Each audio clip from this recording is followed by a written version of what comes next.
Hey guys, welcome to this week's video. Thank you for joining me. Hopefully you'll get into this one and understand where I'm coming from. But what we'll do, we'll get straight into the video right away.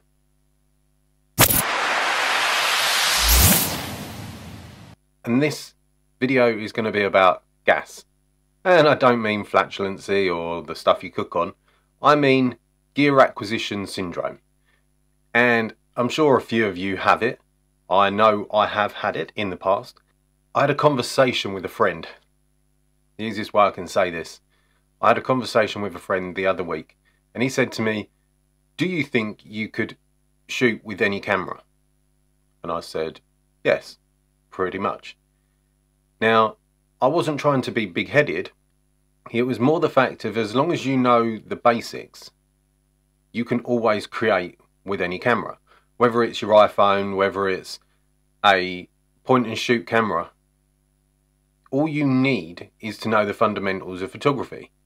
It's quite simple. Once you get to learn those, you can break any rule you like. You can add more grain if you add a high ISO. Or you can blur the background out and get perfect bokeh if that's really what you want. Or you can have the perfect in focus all the way across. Or you can edit your images in post-production and, I don't know, go for HDR, whatever you like. Now this is all something to me that I thought I'd give it a go, and I went and looked in my back stock, and I had a Nikon 3200 camera. I thought, let's see what I can capture with this and see if I can do what I can with a basic camera, that little APS-C, I believe it's 24 megapixel camera. Now, not being funny, today's cameras are not much better in the pixel range. If you're going for Sony A7 1, 2, 3, 4, probably, they're all still 24 megapixel. Okay, they might not be APS-C, they are full frame, but as long as you know the fundamental idea around your photography, and you know that you've got a lens that can do a certain aperture, it doesn't matter what you have. And in today's post-production times, that isn't a big problem either, because if you put it into Lightroom, when you export it, you can create it to have any long edge that you like. So if you have a 6000 long edge, 9 out of 10 times that'll be a 24 megapixel.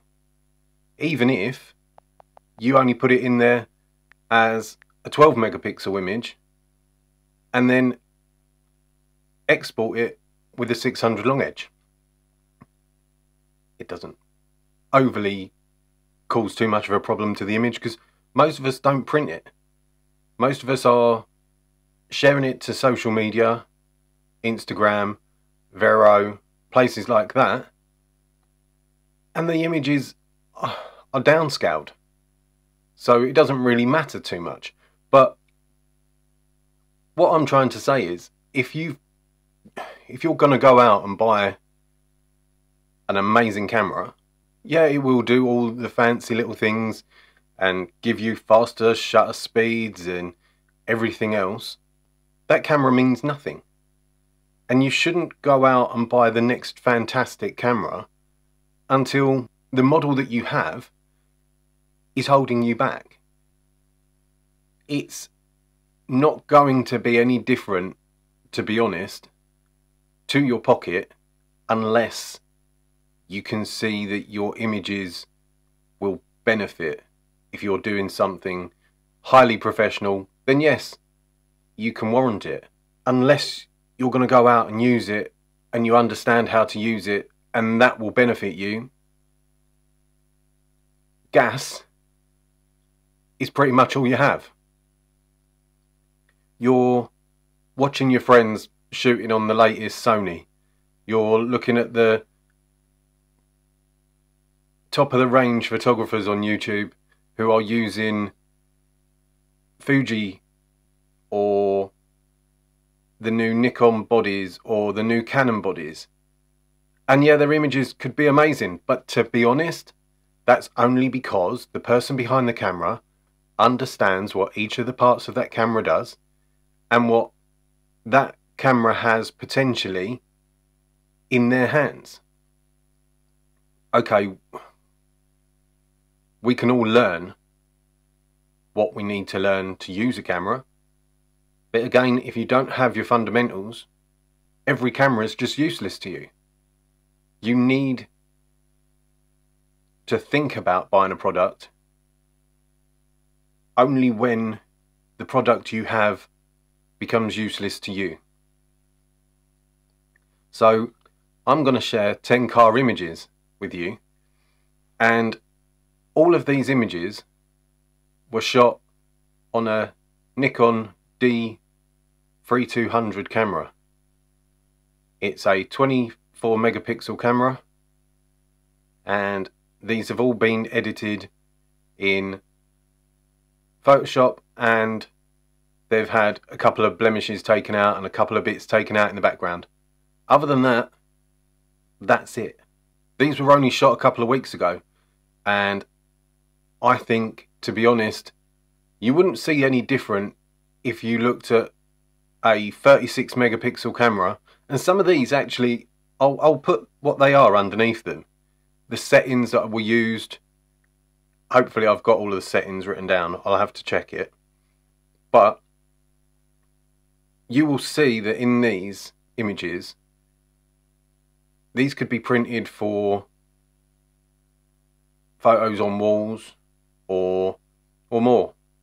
These could be perfect. And these would blow up to kind of 60 by 40 images, or 40 by 60 images, depending which way you want to put it. But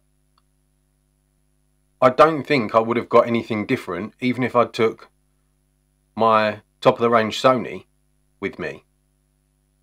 So let me know what you think in the comments below. Let me know if you think that you need the next best thing just because everyone else is buying a new model. And let me know if you can tell, or let me know if you think these car images are not good enough quality for you to not know that they were shot on a Nikon 3200. So again, thank you for watching this video.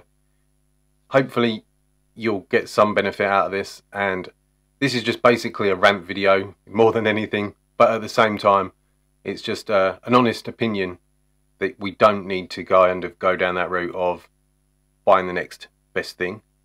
But if you like this video, please leave a thumbs up.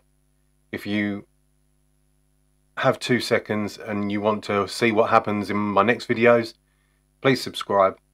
It really does help my channel, and hopefully I'll catch you in my next video. Until next time, take care.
Okay guys, so those were the images.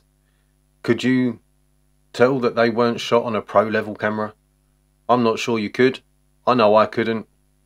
Maybe even with 20 years experience in photography, there's very limited difference if you know how to edit an image, how to shoot an image, It doesn't matter what quality camera you are using. In today's day and age of tech gear, even in the last 15 years, I think you can hold your hands up and say the quality of camera gear is just amazing. It's getting better and better every day, but do you need to go out and buy the best of the best? I'm not sure you do. Let me know in the comments below if you think we do. I don't think you need to buy the best of the best, as long as you know what you're doing. I'll catch you in the next video. Take care.